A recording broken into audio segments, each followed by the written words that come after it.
You ever been accused of a crime? At least if you're in America, the law says you're innocent unless proven guilty. Police can't lock you up or confiscate your stuff unless you're convicted. Good. But oops, some government bullies found a way around that law. For example, suppose you don't trust banks. You've got a lot of cash you keep in your car. Carrying too much cash? Police can accuse you of selling drugs or laundering money and seize it. They just took our money because they're cops, and they could. The center of this months-long investigation are laws that let officers pull you over looking for cash.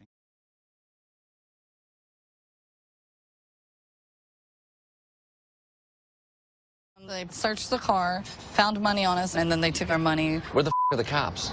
They were the cops. What? It's a way to make money for your task force, honestly. Well, you know, when you say make money, I guess it is a way for us to continue to fund our operations. It's kind of like pennies from heaven, you know, it gets you a toy or something that you need, is the way we typically look at it.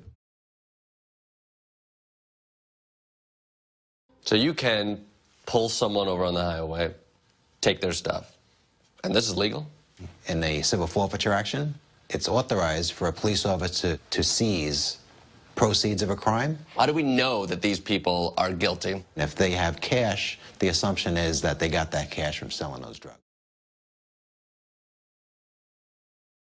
Under civil forfeiture, you give law enforcement a direct and perverse incentive to go out and try to take as much property from citizens as possible. What we're doing, we're taking advantage of how the laws are.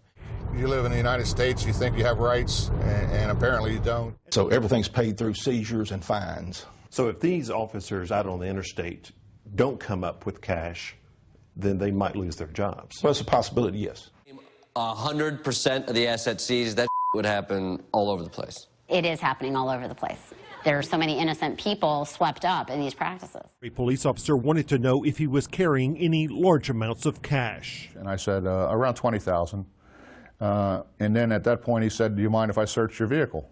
And I said, no, I don't mind. I certainly didn't feel I was doing anything wrong. It was my money. That's when the officer confiscated the cash, $22,000 in all, based on his suspicion that it was drug money.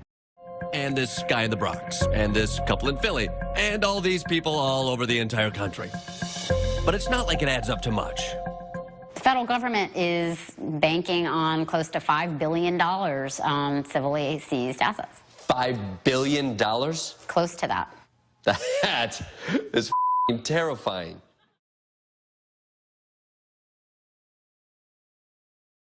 And he has to prove that it's legally there, and that can cost him $10,000 or $100,000 in legal fees. Most people just give up.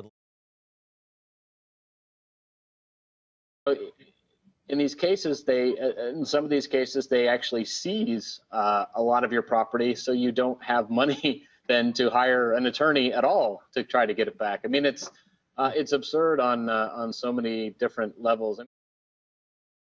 You know, Phil, I'm sure a lot of people are surprised by two things. One, that officers can pull you over looking for cash, right. But then two, that they could take your money. Bankrupt you or force you to give up your legal rights, your constitutional rights, and keep your money.